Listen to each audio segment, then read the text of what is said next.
Welcome to Tea with Tanya podcast. Every week, I'll be brewing up a perfect blend of public health stories, which will include maternal and reproductive health, career and academic advice, self-love, health, and wellness tips. Join me, your host, Tanya. I'm a public health professional working in maternal health. I'm a birth and postpartum doula, a placenta encapsulation specialist, and certified lactation counselor by day. And I'm your average tea-loving millennial and content creator by night. So pour yourself up a cup of tea and join me in the tea tasting room for your weekly dose of inspiration where you are the center of our conversation. This podcast is here to serve you. So come take a sip with me and let's start promoting positive living together. Hey. Welcome back to Tea with Tanya. Thank you for joining me here in the tea tasting room. I hope this Women's History Month has been treating you well. It's off to a great start. I hope you have been doing something daily to better yourself, practice self-care, love on yourself. That's what I've been trying to do. Keyword trying. I'm not going to come down on you guys for not doing it, but we definitely have to ensure that we're continuing to take care of ourselves and try to do something daily that's going to better ourselves. I'm here to share with you a replay or a bonus episode of a podcast episode I recorded a few years ago. As we know, March is also Women's History Month, but it's also Endometriosis Awareness Month. And I had a guest, Nailah, on here who shared her story. She was very vulnerable, open, and transparent with her journey with endometriosis. And I recently wrapped up the maternal health series, and I didn't want to close the month out without sharing something or sharing this important episode about endometriosis and how it affects women on a day-to-day basis. So I definitely want you guys to get into this episode. Leave a feedback. Let me know what you think. Because again, this is Nailah sharing her authentic, true story about her experience with endometriosis. So we're going to get into this episode, and I will see you on the next podcast.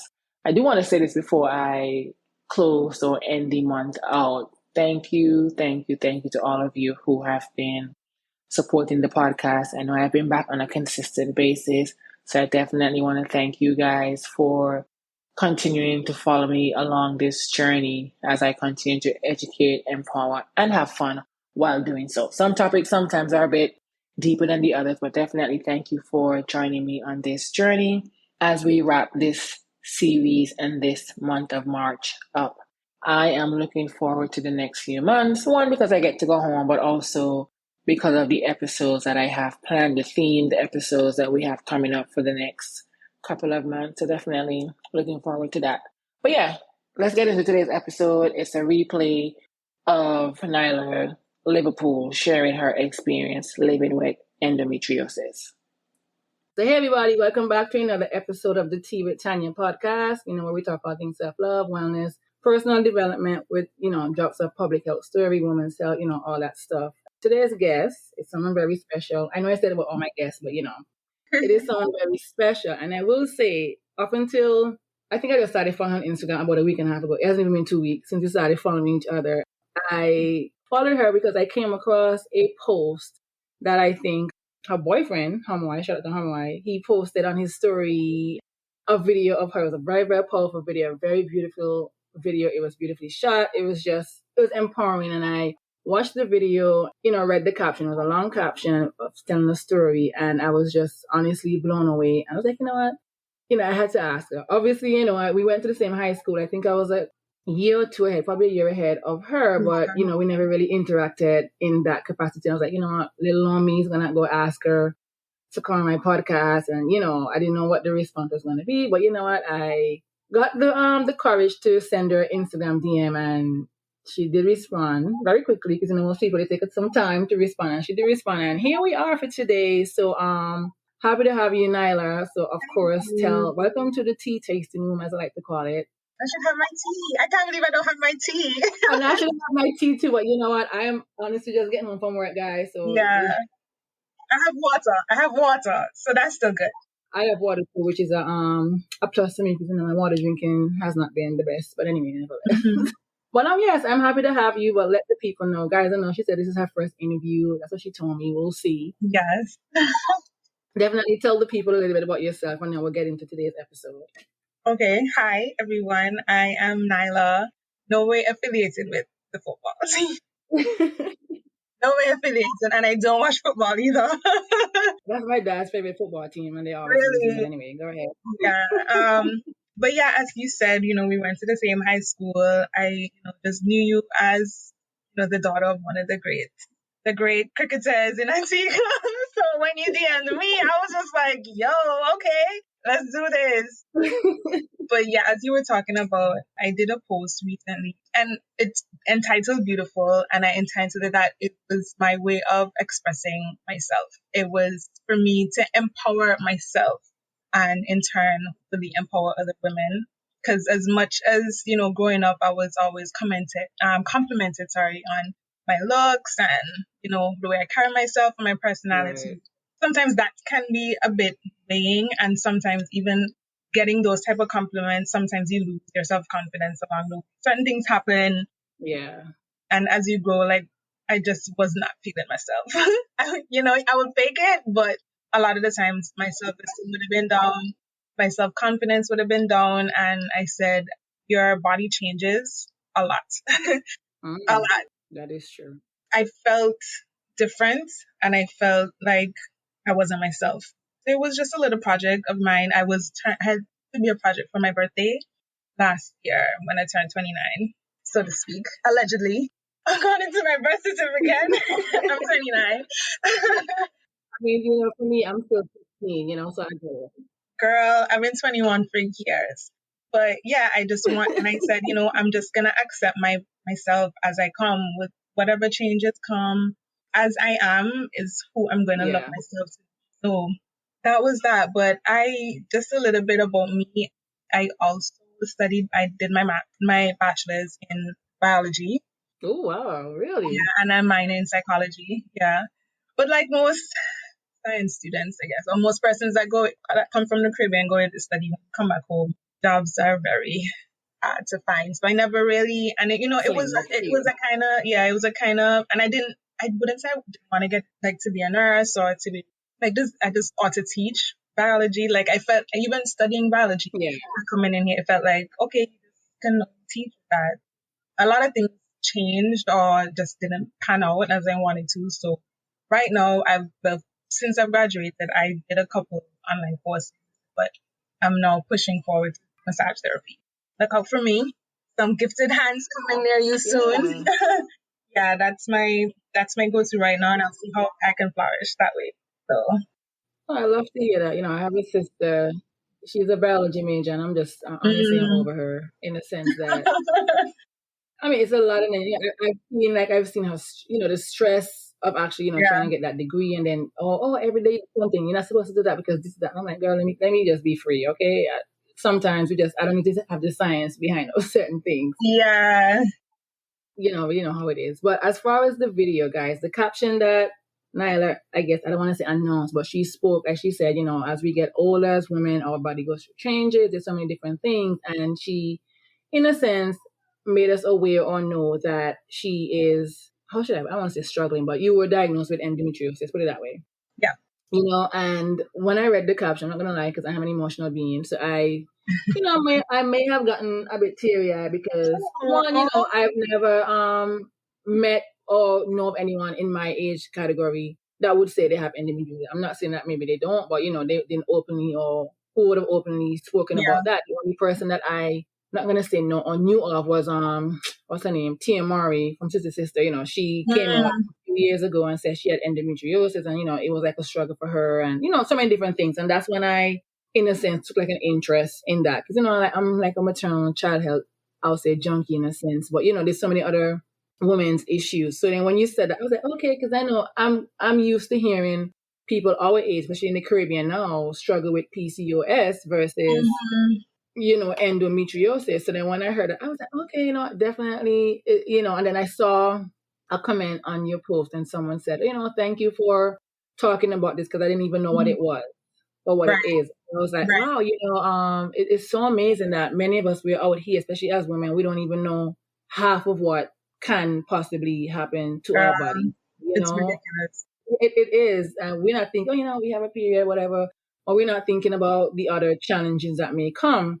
And guys, let me put this disclaimer in right now. Neither Nailah nor myself, Tanya, we're not medical experts. I mean, Right. Nailah may have gone to school for biology. I may be in the healthcare field, but I am not equipped. We are not equipped to diagnose or give you any medical advice. This episode is just for Nailah to share her story and for us to talk about, the different challenges us as women go through. So let me make that very, very clear, because people, you're not going to say, oh, Tanya say, or Nailah say. No, we're not going to have that at all. We're not going to be responsible. Yeah, so not many people know what endometriosis is. And, me being me, obviously, I told Nailah I was going to do some more research. So I went on mayoclinic.org, because, they are a reputable source when it comes to certain things. So, guys, I am going to read what endometriosis is, and then we're going to get into what are the symptoms. And then Nailah will definitely tell us, what made her, or what was her reaction after being diagnosed. So, endometriosis is an often painful disorder in which tissue similar to the tissue that normally lines the inside of your uterus,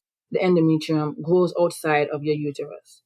Endometriosis most commonly involves your ovaries, fallopian tube, and the tissue lining your pelvis. Really, endometrial tissue may spread beyond pelvic organs. Wow. With endometriosis, the endometrial-like tissue acts as endometrial tissue would. It thickens, breaks down, and bleeds with each menstrual cycle. But because this tissue has no way to exit your body, it becomes trapped. When endometriosis involves the ovaries, cysts called endometriomas may form. Surrounding tissue can become irritated, eventually developing scar tissue and adhesions. Abnormal bands of fibrous tissue that can cause pelvic tissues and organs to stick to each other.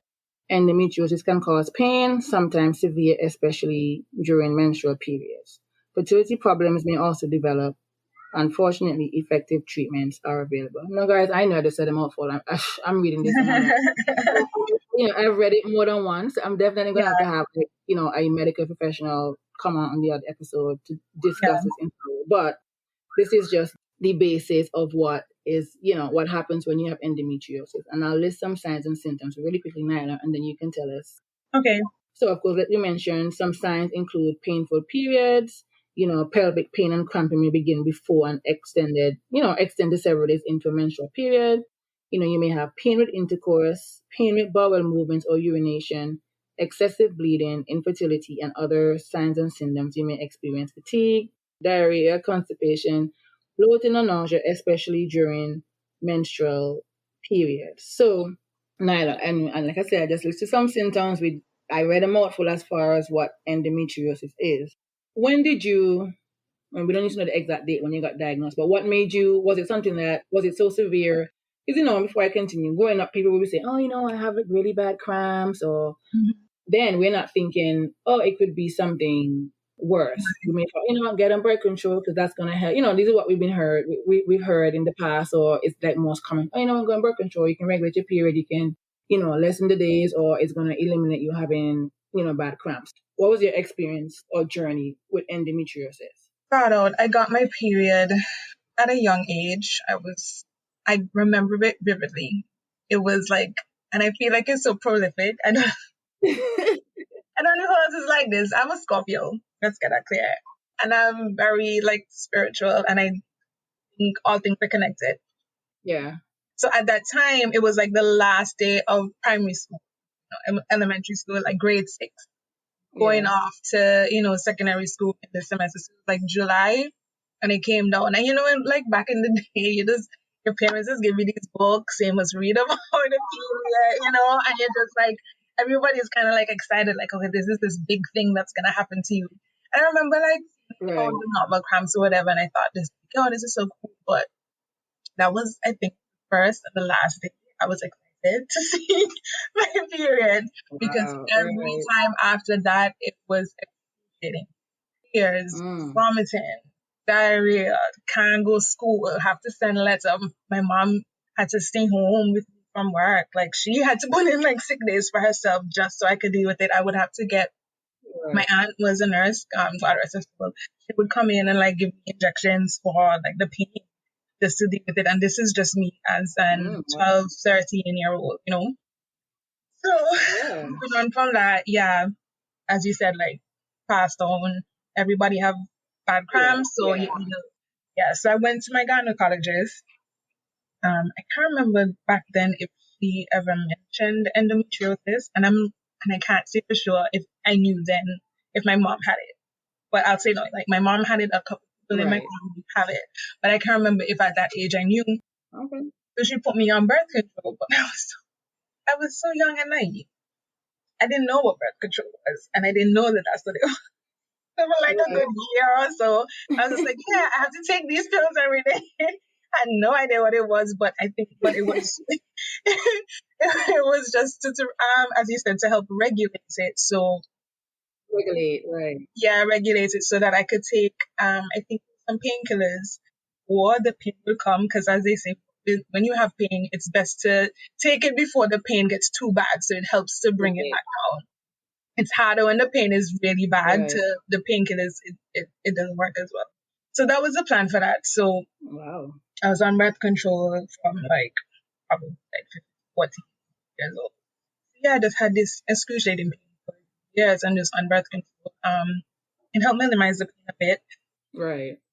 And then let's see, fast forward to 17. So I was like about 20. Oh, wow, that was a long time. Yes. And I would say within that time, maybe after the first year or two, I stopped for like about 5-6 months. Because I said, oh, you know, I want to give my body a break. Right. And I think for those 4 or 5 months, it wasn't as bad. And then one time it hit me, and it was in the middle of carnival. I was, like be on the parade and having sessions. I could not, I could not leave my house. I could not get out of the bed. It was so bad, and I felt so bad. And I remember the memory so vivid. I was lying down in my parents' bed. I was looking at and I see all my friends, and I was like, could not move, so I had to get back on it again. Yeah. And anytime after that I would either stop, not that like involuntarily, like I might not have gotten the pills on time or something, it will come really bad. Yeah. Anyway, so I was on it for a long time, and then I decided to stop because I'm trying to remember. There were a lot of changes happening. Like I wanted to change my diet. I think it was soon after I moved back, wanted to change my diet, wanted to be a lot healthier. And I met up with some people, that were talking a lot about wound health and, but they were mainly talking about fibroids, because a lot of women also have fibroids. Yeah. So I know I don't have that for sure. I don't know what I have or if I have anything. And I can't remember exactly, but I realized like, I don't, it was like a conversation with my friends, and I felt like I never experienced PMS. So, with PMS, you either have swollen breasts or like mood swings or stuff like that. And I felt like, I get like swollen breasts, but that's it. Like I don't I don't know what my body is telling me. You know what I mean? So I felt like my body was being numb. So let me stop you right there. So did you ever because you mentioned PMS, not to cut you off, but did you sometimes you can tell, like, when your cycle is about to come out, did you experience that, or, it was just a day or two before, just whenever it comes, it comes? Right. I knew when my cycle was coming based on the pills. Okay. All right. So I was taking, so you have the 3 weeks, and then you don't take, and then the 3 weeks where you do take like a placebo pill. That's all I could tell. Otherwise, I had no idea, so yeah. You need to figure out what's going on. I need to figure out what's going on with my body. So I'm like, I'm going to stop these pills. I'm going to, change my diet. And then soon after that, the pain kept coming bad. So when I was on the pills, I would take a leaf as a painkiller. That would work. After that, it was ibuprofen 800. And it was ibuprofen 1600. And then it was like, this is not even working. So as the longer I stayed off the pills, the pain got worse. The bloating, like I never experienced the bloating. That was like a big factor that made me realize, as a lot of the symptoms that you mentioned, I had probably most of them. So I, going to my doctor about it, I went about some other things that I'm still dealing with, and I did an ultrasound, and this was prompted by my aunt. Shout out to my auntie Liz. She was a physician back in the day, but she's retired now, and she's just like, girl, and I think she saw me on my period. She visited from Canada. She's in Toronto, and she visited, and she's just like, no, you really need to check this out. You really need to go back to your doctor and ask them to do the transvaginal ultrasound. I, for one, had never heard about that before. Okay. And I was just like, oh, okay, let's try this out. Because before that, I think in the past, I may have gotten an ultrasound as like when I first started my period, but me, I don't know what was found, if anything was found. No idea. I don't know if they were looking for something else. Okay. I have no idea. And even with visits to my doctor, I remember thinking to myself, the doctor mentioned endometriosis, but it was a new doctor, and she was asking me, I guess, given my medical records, I was like, I don't know, nobody's ever said. I have no idea what it is. Yeah. So I did this transvaginal ultrasound, and that's when she was just like, okay, it doesn't look right, but it wasn't clear enough. So that's when I got a referral to my doctor now, Sherry Tulloch. She's a specialist. She's a gynecologist, obstetrician in Antigua. So I went to visit her, did another ultrasound again, and that's when they're like, oh, so I actually had a lot of cysts too. I had a hemorrhagic cyst, and they were like, yeah, it's very likely that this is endometriosis. But she said within the Caribbean, the most definitive way to diagnose it is to do surgery, a laparoscopic surgery. Just looking at the ultrasound, Really? It's possible to say, but it's not definitive, because I think what they do is that they test the tissue once they go in. Okay, yeah. Yeah. So that's their definitive way. Otherwise, they I guess, project or just assume and maybe treat it that way, but that's the best way. I was gonna ask, like, at what point in this whole ordeal, would one see a doctor? But as you say, you've been having like really bad periods since you were like the first time Right. you would have gotten your period at age 12. And there wasn't really much talk about it. Right, given the time, but now that we're in a more, advanced world and people are more open about so many, like you shared your stories, so then that's going to encourage somebody else. So now, based on what Nailah said, guys, if you are someone out there who struggles with, really bad cramps, and we're thinking, oh, let me go on birth control, so that's going to help. Not saying that it doesn't, but, it could be other underlying issues, and, you should definitely, see a doctor or gynecologist. Because I tell myself, if I have a cut on my finger, I'm going to the doctor. But I'm lying, because I say it, but I still don't. But because we have to be that way now, because life is too short and there's so many things going on. And if we can catch something early, I guess it's just within our community. We're so fearful, but within my family itself, there's so many people that have been in the healthcare profession. It's just like, you gotta sneeze. What's wrong? Let's take this, take that. Go and call so and so. Like, we don't play. But it took a longer time for me because I just didn't know to ask. And that was a big thing for me as well. Getting to this point, I had to advocate for myself. Even with my other situations that I'm going through, I had to advocate for myself. Like, no, there's something wrong, and you have to just know your body. And I think that's what it was. Deciding like, yo, I really don't know what's going on for my body. Nothing specific was happening. I felt normal, but I said, I don't know enough about me. That doesn't seem right. And then from time I did that, came off and allowed my body to speak to me. It was just like, oh, there's plenty going on. Okay, let's figure this out. I'm glad you mentioned that, because, as a public health professional, and even as a healthcare working in the healthcare field, we have to be our own advocate, because I'm telling you, I've seen some things where people, they just either they assume, and there's so many disparities when it comes to us as Black women or Black people, especially here in the US. Okay, right. So I'm really glad that you mentioned about being your own advocate, because guys, let me tell you, as Nailah said, only you know your body. Nobody. I don't care how much doctor you go. If you go doctor every week or I don't care. You know how you feel. You know what I'm saying? And sometimes we have to listen to our bodies. And I guess with you became more in tune with your body when you came off at the time. So you knew, when things weren't going well. But you did mention surgery, and I'm talking to you while you're in quarantine. You're still in quarantine, right? No, I just got out yesterday. Right. Oh, well, look at you. Well, yeah. Well, I know when we first started talking and we were making arrangements for to record this episode that you said you came back, you were in Jamaica. So was Mhm. that the tell us about that?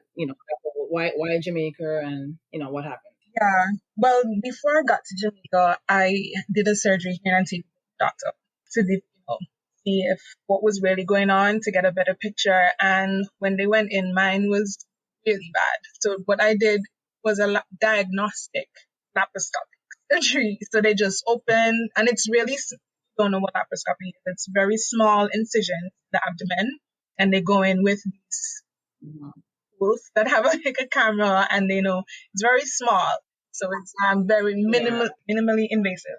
But when they went in, girl, she said that's bad, really bad in there, and she, what I Wow. respect about her is that she realized she didn't have the expertise to remove the what I had. So coming out of that surgery, I then learned that endometriosis has 4 stages. So I had like the worst case, stage Oh, 4. okay. What I learned was that, so it goes stage Wow. 1, 2, 3, and 4, 4 being the most severe. It doesn't correlate though to the amount of pain that you feel. So you can be at stage 1 and have really bad cramps or really bad pain, but the stages determine how, I guess, invasive and I guess the quantity of endometrial tissue that's in the pelvic cavity. Mine was really bad. She can't touch that, but she Mm. would have mentored with a specialist that's in Jamaica. So then off to Jamaica I go. That was an experience in itself. But once I met with the doctor, I was communicating with him before, Dr. John Harriet at the Hugh Winter Fertility Center, in Jamaica. He was really good. Once he, went in, it was the same type of surgery, laparoscopic. They got out as much as they could. Mine was, all over. On my Mhm. bladder, on my bowels, everywhere. It was like a Yeah. string. So once I went through that, I'm eating pretty well as well.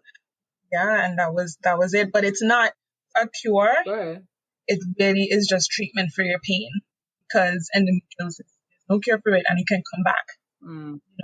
So they have specific treatments to kind of minimize the growth of it. Okay. That's interesting. That's a story. I'm trying to, again, like I said, I'm an It's emotional the person, so I don't know. process. Yeah, so I know you say it's not a cure as you say. So what happens? I mean, like the pain will be minimized as you say, Yeah. and everything would be good because one of the I think symptoms or risk factors that I saw here in the Mayo Clinic was that you can either not have kids or well, it did say starting your period at an early age, so that in a sense that goes to you, but it does mention fertility issues. So now that you have this surgery, because I've seen people, because I'm on YouTube, I watched this show. I'm not gonna call the name of that show, but a girl, she had that same issue similar to you, and she had to go do surgery, and her chances of her having a child, it went up versus before the surgery.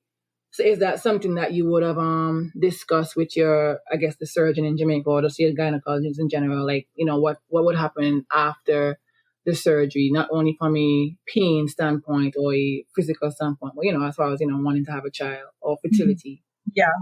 So that was definitely a big factor, because I am in a committed relationship, and that is something that both of us look forward to, but we didn't know what would really happen. Also, Right. I've heard people being on birth control for long. They have fertility issues. I think probably that's probably one of since I came off. I can't remember possibly, but going in. So my first surgery, my doctor wanted to test to see if there were any blockages in my ovaries. Because what happens with endometriosis, it causes these adhesions. So the ovaries can be distorted, can stick, and not have a proper flow. So she was so bad she couldn't even test that. So in my last surgery in Jamaica, they were able to test it. I was perfectly fine. Thank God. But for some people, there was a young lady ahead of me that day for surgery. She had fibroids, and she also had endometriosis, but it was inside her uterus. I don't really know how that works. It being inside. So I know that's I'm not sure how, the technicality of that, but she would be more likely to be more infertile. Higher probability for her to have infertility, I guess, in that aspect. And I know a lot of women in my family would have had to have the surgery in order to have kids. That was a big thing. Yeah, so the infertility, thank God for me, eventually I would speak with my doctor to plan, accordingly, because currently now I'm on hormone suppressors. So if you see me wifing, I get hot flashes at the age of 29 because of these. So that's another thing. I don't know if it happens with everybody, but yeah, it's another added stress to it. So I had to be on it before going into surgery, and now I'm have to continue on it afterwards. So what it does, I think, is to prevent that extra growth at the end of the Well, I am happy that you got that surgery. Yeah. Everything is good now, and I would assume. Well, let me not assume, as I can ask you. As far as diet, because remember I told you earlier on that the only person that I knew of at the time, I guess that was noteworthy, would have been TMRE. And I remember after she got diagnosed, she, went and changed her diet to the point that she even created a cookbook, with food. I'm not sure, in a sense, catered towards that, but things you can eat. Because, and everything really and truly, diet plays a lot. Because for me, this is totally not even into the endometriosis, but I went to the doctor last year. He's like, you're on the borderline of having high cholesterol. And I'm like, okay, whatever. Again, I make the worst patient. There's people in healthcare who make the worst. That's just me. And I'm like, okay. And that was earlier last year, even before the pandemic. And I was like, okay, still didn't even change a thing. Went for my physical back in February, and guess what? My cholesterol is at the high, it's high, and it's at the highest of all, like the highest level. So now, he's like, Miss Ambrose, you got to go on this diet, whatever. Again, I'm not there yet. I know, because I'm still trying to work through, what is a low cholesterol diet? What can I, but it was for me, in a sense, a wake up call, because again, we're young, we're Black, everything's always against us as it is. So, having to change my diet, I'm trying to grow my hair. There's so many things that our diet plays. So do you, or have you said you tried changing your diet in the past, or have you, is there like a strict regimen or strict diet that you follow now, or you just eat whenever you feel like? For right now, I eat whatever I feel like. So I would have done I would call it like a vegan adjacent type diet. Like I met with like a vegan consultant. Shout out to Sean, Dr. Sheila. She's a vegan. She's been a vegan for like 20 something years. She's from Jamaica too, and she does these, like she cooks and sells or whatever. And it was, I don't want to say it was difficult, but it was difficult. It's a mental, it's a mental thing. And I wouldn't say it's not for me. What I realize my body needs for right now is a balance. There's a page on Instagram that I started to follow. It's called Black. And they recently they had like a little forum where they actually spoke to TMR when they had something going on. And they put out like this little recipe book. I bought it and I checked it like $5. I checked it out, and then, it's a lot of vegan type, vegetarian type meals. And I feel like with a lot of sicknesses, it's all, it always falls back on like just going plant-based is like the best thing for you to do. But I'm just like, I just really go back to the point of what my body. If I have a craving for something, I just do it. If I don't, like if I crave something and I don't really have to have it, it eventually fades away and I move on. I also follow this other page recently called I don't know if I can curse. Yeah. But it's called the Epic Diet. It's called a Fuck It Diet or something like that. And what she was saying is that with diets, they kind of cause you, it can be more stress and more damaging sometimes. You go on this diet and it restricts you and it gives it like a different relationship with food. You're like, oh, I can't eat this. I have to eat this. And it just feels so burdensome. Honestly. But for some women, it might help. And I think it's really all it comes down to moderation and having a healthy balance and finding what works, honestly. But I do think changing your diet will help a lot.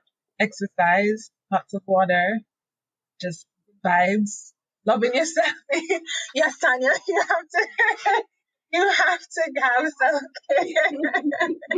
Love on you, take that time, meditate, have a extra long shower, That I can get into. Yeah, that's what I think would. Well, that is true. But how, after listening to, how are you now in this moment, after, the surgery and, looking forward to the future? Like, how are you now? Like, how do you feel? I know you said loving yourself, but are you happy? Are you just motivated, inspired, all that stuff? Feeling like a new woman? Girl, yes, my sexy is back. My sexy. Yes. Because like one of the sentences that you mentioned, like gonna be intimate, but have painful intercourse, and that was also another trigger for me. It was like this wasn't a problem before. Why is this a problem now? Right. I don't like what's happening, and that was hard on my relationship too because you don't know what's going on. I don't know what's going on. We're good Yeah. before now. All of a sudden, things don't work out, and it's just like Right. what? You're not Right. So he was yeah. very, very extreme. He was extremely supportive. A lot of my friends were so supportive, helping me to like push and advocate for myself, as I mentioned before. Just like, yo, something is going on for you, babes. Just go to the doctor, tell them this is a problem, tell them whatever you need to tell them, Figure it and out. help them allow you to figure this out. So I feel good. And what happens with endo, like, if you research it too, they call it like a endo belly. So you get even if you're, a thicker girl or a slim person, I always had this like extra pouch. And before I thought like, well, I just eat plenty. I just eat Yeah. plenty. So that's why that's my consequence. But now that I've taken it, gotten that stuff removed, I can see. Because even when I would work out and stuff, I would smell like I was coming in, but it was always just like an extra thing. I would tell my friends, oh, my belly look big. And they're like, but you're so skinny. Why you always have big belly? It's just like, no, I do have this little pouch, but now I could see, now I can actually see a difference. Like my stomach. So even if I get a little bloated from eating or something, I can tell that there's a difference. So my confidence is all the way up. So I haven't been able to see my doctor yet, but I just want to know like what the big plan is going forward, planning for children going forward, treatment going forward. Yeah. If I need, they never really spoke to me about changing my diet, neither of like the surgeon or my doctor, anything like that. It's really something that I've seen online, I think, and it's also just a personal choice. But otherwise than that, good. Yeah. And I just want to be able to continue tell people, spread the word. Once I would have put out my post, just like you reached out, a couple women reached out to me saying, that thank you for that because they have it too and they didn't know how, like, they couldn't talk about it. And you always felt alone. Like, I always felt like I was the only one going through it. And it's like, none of my friends have this. And you would know somebody was like, oh, I know somebody else that really have a really bad period and they look like you. And you're pumping and they're vomiting and they're just on the floor for days. I can't move. And I always felt like, okay, it was just me and some random person. Yeah, because even when you said that, I can think back of, back to some friends that I had that same experience, can't even function or even go anywhere for those, a couple of days. But at the time, we were just thinking, oh, you have a bad period, that's fine. It's in a sense we said normal because we didn't know. I mean, we knew it's not normal because but then because it happened to them all the time, every period, we just say, no, okay, that's normal for you. Yeah, that's just their thing. Yeah, because to this day, they still do. So I hope when they listen to this podcast, it'll inspire them to get checked out. But before we go or before we wrap up, because I got a very important question for you to ask in the end. But what advice would you give to our young women listening? I want for you to elaborate a little bit on advocating for yourself again. But what advice would you give to young women? Coming up, not knowing, I guess, what's going on with their body, or when or what to do when something doesn't feel right within themselves, as far as like physically women issues related. I would say don't be afraid to speak to somebody. Find somebody that you trust. Sometimes, to be really and truly honest, sometimes people have somebody that they think they trust and it doesn't really work out. But confide in somebody that you trust about it, and also just speak to your doctor. If you don't have a doctor, speak it for yourself. Like you should really don't just Google. Don't just Google because Google can make you think that you had the world of things wrong with you. Don't rely on Google. I know it's tempting. I do it all the time. But don't let that be the last stop. If you know there's something wrong, trust your gut. Trust your gut. Even if you think that it's the worst case scenario, that's how mine works, it's fine. But confide in someone, let someone, this is a problem and you feel some type of way about it, and also let your doctor know. And even if your doctor you can trust them, but sometimes they really need your word to help them get you to the better form of you. So always advocate for yourself. You know you best. Nobody else in this world can know you better than you. No one. Yes, that is true. Well, Miss Nailah, honestly, I am touched and inspired by your story, and I'm honestly very, very happy that you made the decision to tell your story, not on your Instagram, but definitely even on this podcast, because I know, you know, it's gonna inspire somebody in some whether they're experiencing it or to say they may know someone. It's a time for us to, as I said, be in tune with our body and definitely listen to ourselves. And like I said, even if something doesn't feel right, even in one moment, don't wait for something else to happen. Just get it again. Like I said, not to Google, but if you are going to Google, make sure it's like a scholarly article you're reading, and not that, because Google will tell you need amputation when that's not even the case. That's how Google is. But guys, definitely, honestly, Nailah, thank you so much, and I hope you guys really found this episode inspiring. But before I let Nailah tell you where you can find her, a restaurant. This is a very important question, Nailah, so listen carefully. A restaurant names a dish after you. What is it and why? I think it's gonna be some kind of cocktail. And why? Because I'm delicious. I'm good to look at and it tastes amazing. That's a nice cocktail, I like it. Cocktail nail, Nailah. I like it. No, I love to hear that. But yeah, let the people know where they can find you. And of course, I'll put that link in the description as well. But let them know where they can find you. Yeah. So on Instagram, it's scorpion.heart. Scorpion.heart on Instagram. Nailah Liverpool on Facebook. I'm not on it so much. That's. Oh, and TikTok. I haven't done much on TikTok. Anything you're working on? You want? Well, I'm not that. I can barely post videos on Instagram, let alone TikTok. So, some things I gotta leave for some people. But, we'll put your TikTok in as well. But anything new you're working on, you want to let the people know? Not yet? Or should we just stay tuned? Nah, yeah, there's some stuff coming. There's some stuff coming for sure. Hint, hint, where we at right now. Stay tuned. But thank you so much, Tanya. Thank you so much for having this platform and allowing me to speak the first time about, what I'm going through, and breaking my interview virginity. This is my first time doing a one-on-one. It was really nice. It was really nice, and I appreciate it. Yeah, thank you. Well, guys, that's today's episode. That's all we have. Make sure you guys go follow Nailah on Instagram, TikTok. You can go friend on Facebook. But that's all I have for you guys. And if you're on Apple Podcasts, be sure to like, review, and definitely leave a comment, because this episode for sure is a comment-worthy episode. So make sure you guys listen, and I'll see you in the tea tasting room next week.